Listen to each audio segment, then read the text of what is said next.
We have by now talked about quite a few things to do with the process of guiding writing. We've looked at how we plan for it, we've looked at how we conduct sessions, we've looked at the things that could go right and things that could go wrong and ways of making the best of it. If there is one thing that's specific to writing, and particularly to reading and writing in our disciplines, because we are people who come from other backgrounds, who come with other experience, it's this, that a writing tutor and a reading tutor has to wear many hats, and many of them are not the customary. In many ways, it's easier for someone who steps into teaching something connected to their own discipline to figure out their way. It's easier to use the models of tutors they have had, teachers they've had, things that worked. Those are much more immediately, much more directly applicable than it is to think of yourself as a reading and a writing tutor. I'm not saying that you should not use all of that experience, it is invaluable.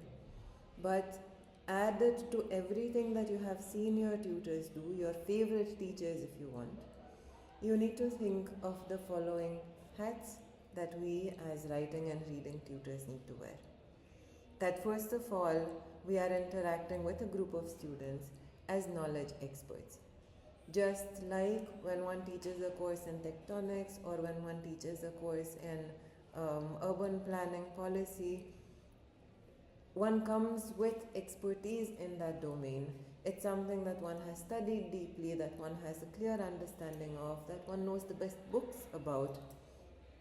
Similarly, when we're talking about someone who is teaching others how to work through their processes of reading and writing, that person is responsible to bring the knowledge to it. It is difficult in particular for tutors who have a background in that subject. If I teach a course in feminist theory or in queer theory, every time a student says something that's a little bit iffy to do with the content, I will be tempted to qualify that, to address that gap in understanding. And that has to be done. But at the same time, I have to constantly remind myself that I also have a responsibility to teach this person what are the strategies that will help them learn. What are the strategies that will help them write in order to learn, write in order to communicate, write in order to publish. So it is not enough for me to make sure that they understand that concept in queer theory, whatever and however important that may be, to the course and to my life personally. But it is equally important to make sure that when I need to wear my hat that says, I am an expert in how you conduct academic research. I am an expert in ethical behavior when we interview people. I am an expert in how you design questionnaires. That expertise needs to come through. That expertise is important in that moment.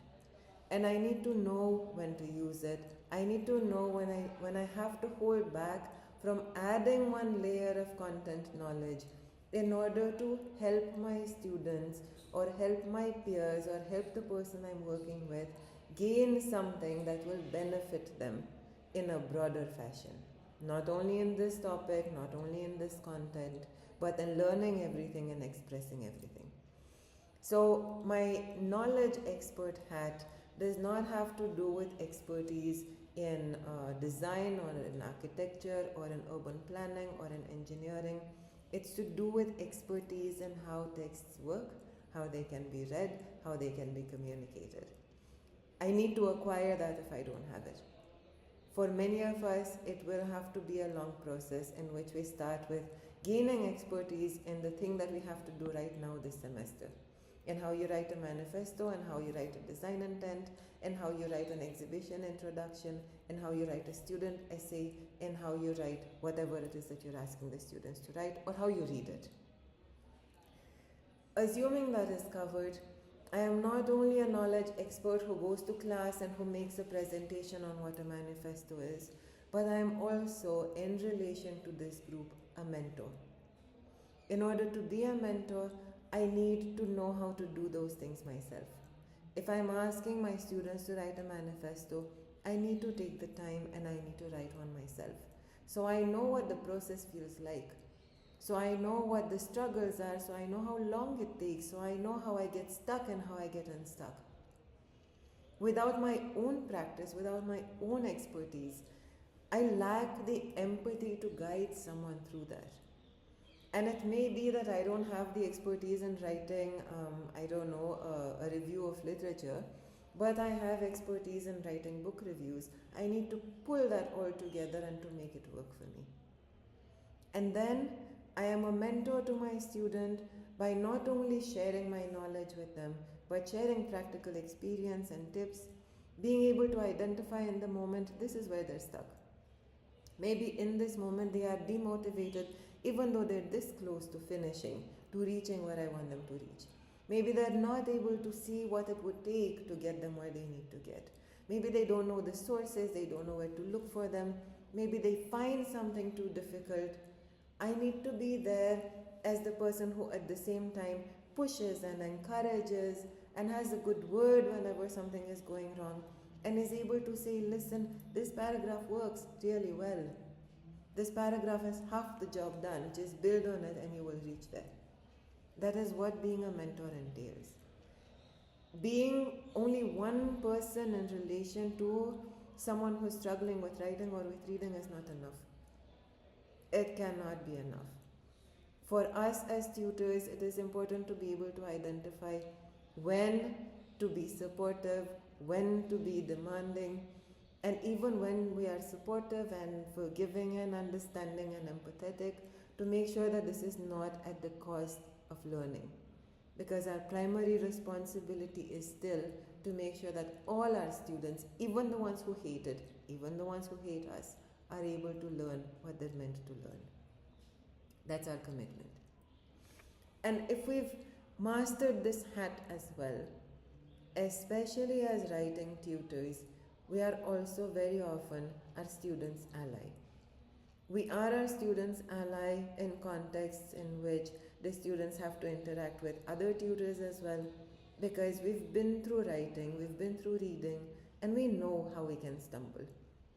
We have to be the ones who are able to put in a good word, to tell a tutor, okay, this is not doable.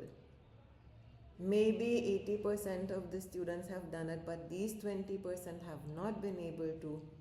And maybe they need a bit of a push, maybe they need a bit of help. They don't need to be dropped into a soup and they don't need to be told that they're incapable.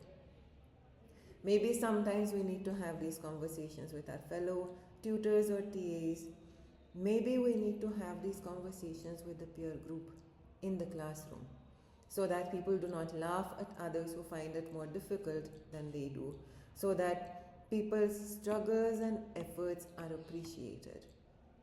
To be an ally means making sure that each person gets the support that they need, because we realize that each person in our class starts from a different level, and it is our duty and it is our moral responsibility to support each one of them in order to figure out the most intuitive, the most useful way for them to read and write.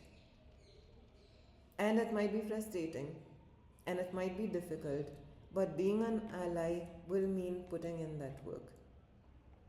And finally, and this is very tricky, each one of us will also have to know when to be an editor and what kind of editor. This does not mean, and it will never mean, that a student comes to us and says, can you please edit my text, and I will edit it. But it means that I know the kind of work that an editor does. A large scale work where a developmental editor looks at everything that someone has written, sometimes it's 500 pages, and is able to say, all right, this flow doesn't work, this idea doesn't come through. Maybe the way in which you chapterize, you divide this, should be done differently in order to help your reader. An editor is able to take all that text in and to see what the student's intention was, what the writer's intention was, and to suggest ways for them to make it better.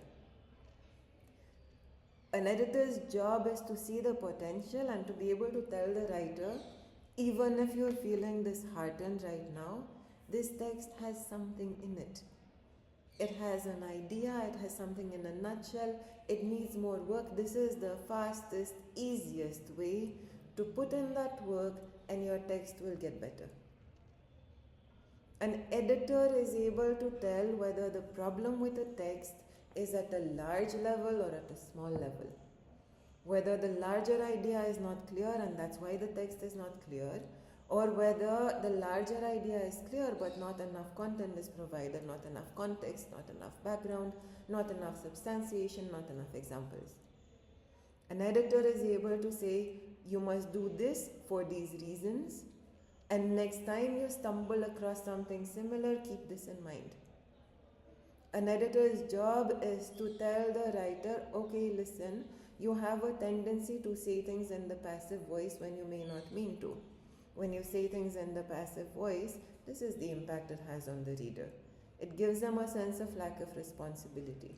If that is not your intention, let's try to do it differently. An editor's job is to tell the writer, okay, you have a tendency to miss out on subject-verb agreement. This is how you can keep this in mind and fix it. Right? So we wear our editorial hat not to edit the whole text, but to be able to interact with a writer as an equal, to acknowledge that the most important job that had to be done was done by them. And we are now here to support, make this text better, and help this text go out into the world. So keep this in mind every time you engage with one of your students or with one of your colleagues, every time you plan an assignment, every time you provide feedback, every time you have a meeting. We wear these four hats. We are constantly knowledge experts, we are constantly mentors, we are constantly allies, we are constantly editors.